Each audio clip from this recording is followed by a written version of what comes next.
pretending to be a poor man doesn't really get you a good woman. Like, maybe It's dangerous to always put money out there as a man. One thing that attracted these 50 women was money. some of the 50 women might have been searching for husbands for years. And then this very wealthy guy came and he had the resources to marry all 50 of them at once. What if you get married to this person, right? And you think that they're going to become something later, but they don't.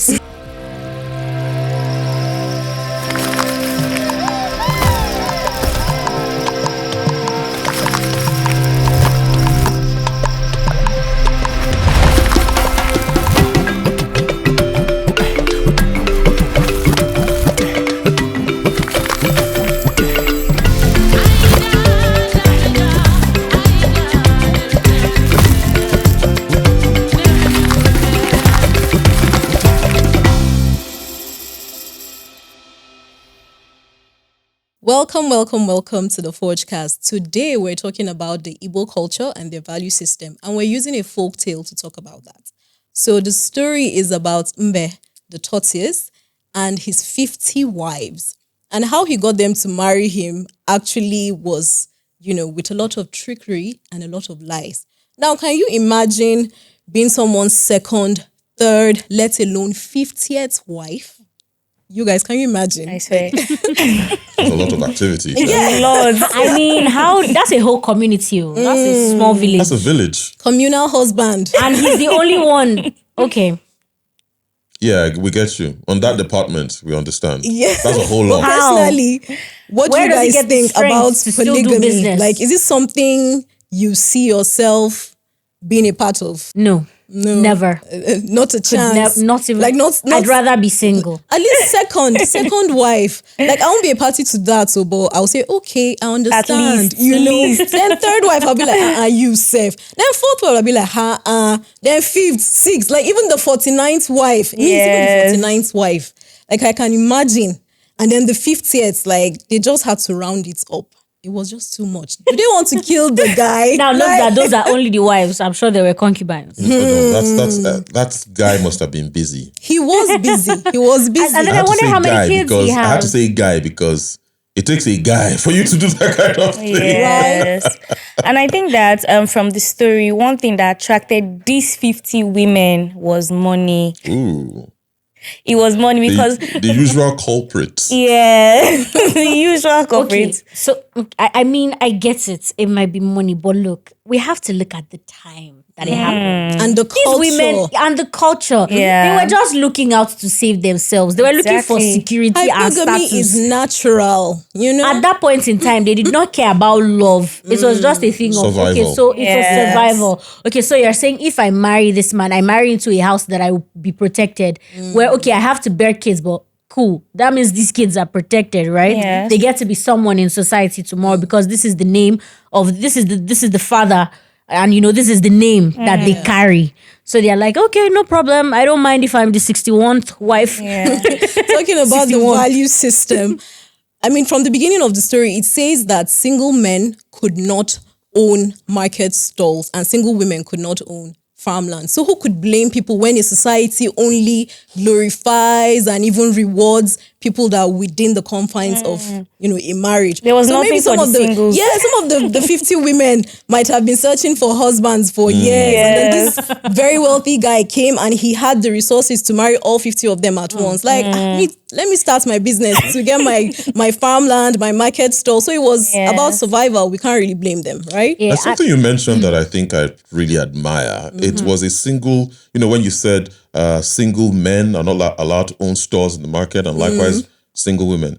Now, there was no disparity between genders. It was just Equal single. opportunity to everybody. If you are single, nothing for you. If you are a man or a woman, it's the same thing. So I think maybe the Igbo culture revered that Marriage. union, that institution called marriage. And therefore, they wanted to be big on it and thereby reward people who were, getting married or people who decided to go into that marriage culture. And it could also so to be speak. about continuity of the Lineage. culture and the people. Exactly. Because if everybody's like, I'm independent, I want to do my business, I don't want to give birth to I want to be child free, so the ethnic group would die out naturally. So of course, the rulers maybe thought to themselves and they were like, okay, the only way we can make sure our line continues, our tribe grows, then let's make sure that we reward marriage and children. And so And maybe that will Yes, even make them absolutely. ambitious because it Yeah. will be like, okay, I need to get married so I can own a store. And maybe at that time, owning a store was a thing of pride. Your territory is expanding, you're a business person, you're responsible. So therefore, every man and every woman at that point would, aspire to get married. And I love the angle where you said maybe there were not enough men or maybe not enough rich people to marry. And this was what led these 50 women to all go to say, okay, a man to 50 people. Well, so long I'm married, this might give me access to the market square, might give me access to other benefits and perks that would come with marriage. And therefore, maybe that informed that decision. And for the Igbo people, maybe it showed the respect they put on the institution called marriage. And I think that even from this story down to today, you would see that culture as a whole plays a very big part in marriage. Yes, even for the Igbo people, you see that, we don't do this in our place, we don't do this, that kind of thing. So yeah, I think culture and marriage, they go. but something I'm wondering is that pretending to be a poor man doesn't really get you a good woman. Like maybe it just gets you someone who is, okay with settling for less, because you need an ambitious woman to push you to your highest zenith. Yes. And then they now made those that left look like, they were very If bad your wife people. is okay with being with a very wretchedly poor man, like I'm sorry for you. Here's the thing. I think it was also a thing of, now I want to quickly touch on something else you said before I go there. Yes. The people of that time, even till now, Igbo people are fiercely independent. Look, I'm sure they did not see marriage as a necessity. If they did not make it like that, they wouldn't have seen the necessity of marriage. And if you notice, the same, like you said, there was the same koboko that they brought out for the man is the same koboko they brought out for the woman. Equal opportunity. There are equal opportunities. You understand? Yeah. If you can't do this, and then you too, you can't do this. So you two need to come together to actually benefit from this union. So they looked at it as something to aspire to, something to look forward to in order to move up in society as a union. Now, coming back to marriage and culture, there's something you touched on that I was about to go into. Yes, I said even down till today, you hear that some people would say, marriage works like this in our place. We don't do this, we don't do that. Especially in like Igbo land. Yeah. Okay, so at the end of the story, it says that 40 of Mbe's wife who didn't get pregnant left, and 10 stayed behind to till the land, do business with him, grow the family. So the thing is, it shows us that no matter how lazy, how unindustrious a man is, how unworthy he is, there'll always be women That we stay. I was going to say Well, something. at this point, I think I need to start Sorry, answering excuse that me. Let me say something. Read all the prize. Let me quickly say something. See, now, I have a feeling that the reason why he pretended to be poor, right, was because now we're still talking about Igbo tradition. Do you know how much bride price would have been? like, Do you understand? Yes. How much bride price would have been? And also, you're now marrying as a rich man. You're going to get definitely a high caliber woman, but you're going to pay heavily for it. Yes. So I guess in his own way, he wanted to, and nobody says that a woman who is okay with staying with you poor wants you to stay poor. There are ambitious women that would stay with you because a lot of times, and if you see it even till now, a lot of women, except the ones that have, come to that consciousness and are deliberate about it, a lot of times women treat men, especially the ones that they end up as partners to, as projects. I can fix him. I can fix him. Bob the builder, you want to fix him. You want to help him grow. You want to help him get better. You want to help him accomplish all he may not be able to accomplish on his own with your own, expertise and everything that you have. So I feel like that was the reason why a lot of women, Are the we women that saying stayed that behind, women they wanted have to help him grow. a savior complex? Because that's the way I'm thinking of it in my head now. Like, maybe we have a little bit of savior I Not complex. think really. so. I think one of the Sometimes. biggest mistakes that happens in unions these days is sometimes some women forget to love their husbands, but rather want to train and tutor him. And those are two different things. Yes. And that will make the man feel he's a kid and not the husband. The man needs to feel that love, submission, respect, and all of that. But you see women saying things like, I will change him. Yes. That's one of the biggest fallacy ever out there. And, you also touched on something about, maybe the reason why some of these women decided to marry the man Paul, maybe because they were humble and all of that. I think for men, when they put up that facade. They put up that facade to see if this woman will be okay with the little that I would give out a wrong signal that I have. If she's okay with that, it means she's understandable. She's going to be a home manager. She's going to be realistic. She's going to be a helper. Because once you're already getting into a home where you feel there's not much, it means she's willing to manage the little you have. Then when she gets in and he goes, ta-da, I'm rich. It shows that. But then how do you separate the potential from somebody that, now see, what if you get married to this person, right? And you think that they're going to become something later, but they don't. They never become. How do you separate the potential from someone I guess who... marriage is gambling. So that's why most marriages... There are men that are satisfied being nothing, their whole lives. Well. And then you marry for the potential and what you could add to his life, and then he's just okay sitting on his arms. So marry your kind, basically. No. So I think marriage should be marry who you are comfortable with, Yes. who you are friends with, Yes. who you love. Because whether you like it or not, somewhere along the line, the love will plateau. And when it plateaus, the thing that would keep you in that relationship is that friendship, that bond, that common interest you people have. Because trust me, at some certain point, the love doesn't give you butterflies anymore. You see the person like, oh, whatever, you're my friend, you're my partner. Then it's that friendship and that bond. So for women who would say, I want to go into this relationship because I see potential, that's why marriages crash in 6-7 months. This was not what I thought we would have because there was no love there. When you have love, you have that friendship, you'd want to see that person grow. You want to push that person. You want to also nurture that person. You also want to treat that person's wounds when that person fails in life and say, you know what, I got you. We got this together. We'll do it together. So it's always dangerous. And that's why most men would always put up that facade. Well, I'm not that buoyant and all of that. When they see the lady, not too comfortable, but okay with, I can make do with what you have. They now go, wife material 20 yards and they run for it. So that's the reason why most men will put up that facade. Not because they want to see if you are humble enough. They want to see if you can make do with the little I have. And it shows that she's a manager, a homemaker, and this is somebody who is not wasteful and can keep my home. And when they now, maybe make the union worthwhile, he now says, okay, well, I didn't tell you along the line. My father left something for me. And a true woman who keeps true to her nature would say, okay, it's a plus, but this doesn't mean we go on a spending spree.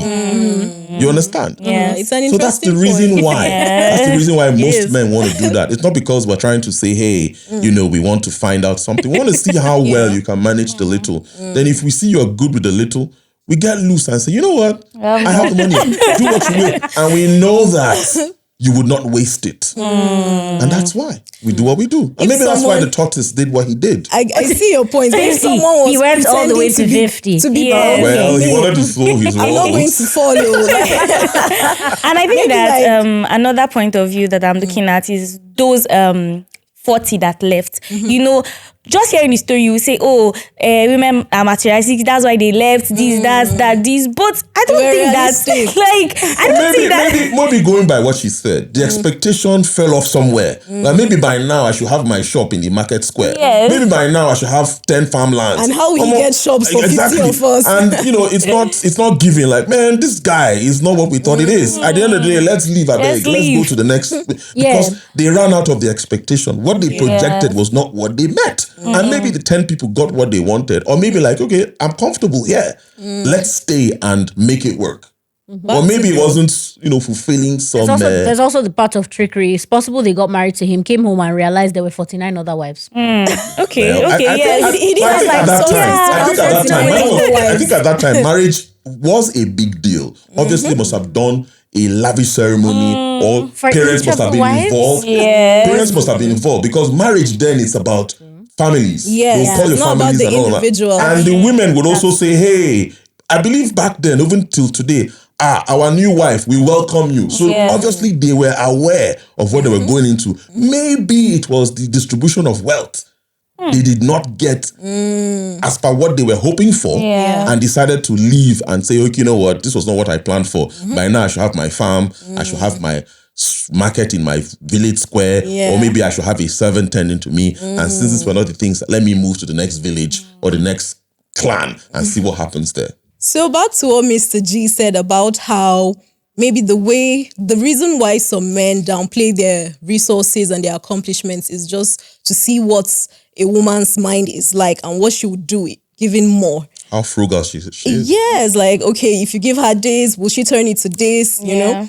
But my question is, if a man was pretending to be poor or downplaying some of his riches, do you think he would fall with his maybe beauty, fall for his beauty, his personality? Would that be enough for you? Would you say, okay, this is my friend, he's poor, let's just be going together? Like, personally, maybe when I was younger, when I was in my 20s, that would have gotten to me because then I was just looking for fine boys and okay, the personality was, meshing with my own. That was it. But now, it's not possible. Like if anybody pretends to be poor, sorry, like I have to be realistic. Yes. Exactly. I have to be You mentioned a very vital point whereby, okay, if he doesn't show his wealth, is he going to get that beautiful lady? Exactly. But sometimes he might just tease. I can't afford this, but I worked hard so we can go and do this. And you'd be like, no, you shouldn't. You don't have that much money. Don't worry, this is on me.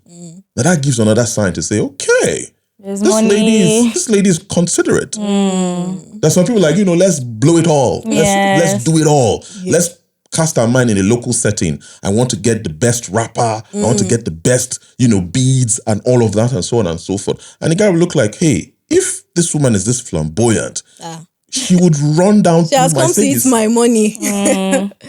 Yeah. If you see sometimes men splurge on women who don't even really want to be splurged on. Because that need is not there, and therefore they feel I need to satisfy her because she is not all about my resources. But when you see the one that come and give me, the guy would, maybe have a great time, and after a while he goes away. Or maybe he's superficial. He wants to maintain that because he sees that the money is the only object he has to hold her put. So since I want her, let me just continue with that object. And sometimes people in that kind of category, when they run out of funds, they begin to see a different kind of person. And it becomes alien to them. Yes. Like, how can't you just understand? Because she didn't fall for him for who he was. It was the money. So it's dangerous to always put money out there as a man. But women love to. But they don't hear. But now what I'm saying is that sometimes we have fantasies to fulfill. So it'll be like, you see this person, I want her. If it takes me spending this money to get her, so it's our mating dance. That's because in the animal kingdom, the birds would dance for the females, and then I guess in the human kingdom, the men have to spray some. Something has to give. There always has to be a ritual. Take the animal kingdom. Take birds. Take lion and lionesses and whatnot. Yeah. And take whatever animal in the animal kingdom. There always has to be some kind of ritual. Maybe the guy who gets flour or brings insects. Maybe you have to feed her till she's fat or whatever the case may be. Yes. The bird who brings the most of these rituals is who she goes with. So for the human kingdom, if I can call it that, in the human world, you have to have some leverage, maybe personality, your looks, what you bring to the table, security. Can you protect me? Do you have a huge farmland to feed my clan? Good family name and all of that. So it's a phenomenon that something has to give. Yeah. But at the same time, if looking at it for the flip side, the woman has to also have some kind of prowess. In the animal kingdom, is she fruitful? Is she fertile? Yes. Can she protect the nest? Can she hatch the eggs? Can she also fend? Like for the lion and the lionesses, can the lioness go out and, hunt for prey and things like that? So it is a natural phenomenon. Something has to get, it now boils down to what's my preference? What can I hang on to? What do I hold as my factor that ticks that I will say, okay, this is what I want. For me, be horrible in nature, be horrible in your character, just be that pretty woman I've always wanted. So the value system are different. Yeah. Yes. So now, according to the story, especially towards the end, they say that this is why the tortoise is lazy. But looking at it from the tortoise perspective, like you can't call him lazy when he's just a slave to his nature. It's natural for a tortoise to be slow because it's just the way he is. Yes. So now just think of his childhood. a tortoise growing up in Igbo land, a land of capitalists, egalitarian people who are very industrial and very business-minded, and now you're slow. So imagine people just bullying him, taunting him like you're lazy, and that's why he was like, you know what, I'll go to a different village, pretend to be rich, and I'll show everybody. So you can't really blame the tortoise. He must have had a rough childhood. I blame him. I blame him like I also mad. think that with this end, it shows the way the society now shames men that, in quotes, do not have that Effeminate. provider warriors. Yes, exactly. Because now, if as a man in the society, if you have nothing, the truth is that even your fellow guys, they don't treat you well. True. Yeah. It's a cruel world. It's for a men. cruel world. So in a patriarchal world, you have to fall within the rules of that. Yes. So even as a man, you know, if you don't meet the requirements, if you're effeminate, you're not a provider, a protector, all those things, then, you know, they will even call you woman. Yes, yes. You know, like it's some sort of insult or whatever. But yeah. So what's the moral of this story now, from your own perspective? It has quite a number of layers. Yes, it does have a lot. All that glitters is not gold. One. Yeah, that's for sure. Life is not what it seems. Men are treated unfair if they don't have money. Amen to that. Amen to that. Marriage as Woman a has- union okay. allows everybody to gain something. You know, you do better as a union than as a Yes. single person and than as an entity. And being materialistic or wanting financial stability doesn't make you a bad woman. Yeah, a woman Thank has you. to do what Say she it has again. to do. Say it for the people at the back. Yeah, and then Well, no not comment. being materialistic doesn't automatically make you a good person or a Exactly. good woman. Yeah. Not you being know? materialistic True. does not Yes, automatically make you yeah. a good. It might just be your preference, or Yeah. maybe You you're may not just moved, lack ambition. or maybe you Some just don't people have. are okay with simple things. Yes, A there are simple life. things. Yes, there's There- also that. There are simpletons who just don't want anything extravagant. They just love that they exist and they go with the flow. Yes. If the world was not so expensive, I'll be a simpleton too. Like my natural form is to be on a farm somewhere, growing my own food, having my chickens. Have like a nice garden to you know, yourself, grow your cottage. flowers, both Yes, with ornamental my book and the in herbs. hand. Yeah. That's Read my books. natural form. But then I remember that the world is expensive. There are bills to and pay. there's insecurity everywhere. So I think, okay, where can I even go in this country and be safe? You know, so that just brings me back to earth. Okay. It is what it is. So this has been a very interesting topic. We've learned that there are so many sides of a story. A materialistic woman is not always a bad woman. A poor man might always have a backstory. You know, there's always something. People have things that motivate them, and people are just products of their society. So the tortoise was just acting based on the issues he found himself in. So I hope you've learned a lot from the Igbo value system, and will join us next time on the episode of the podcast. Bye.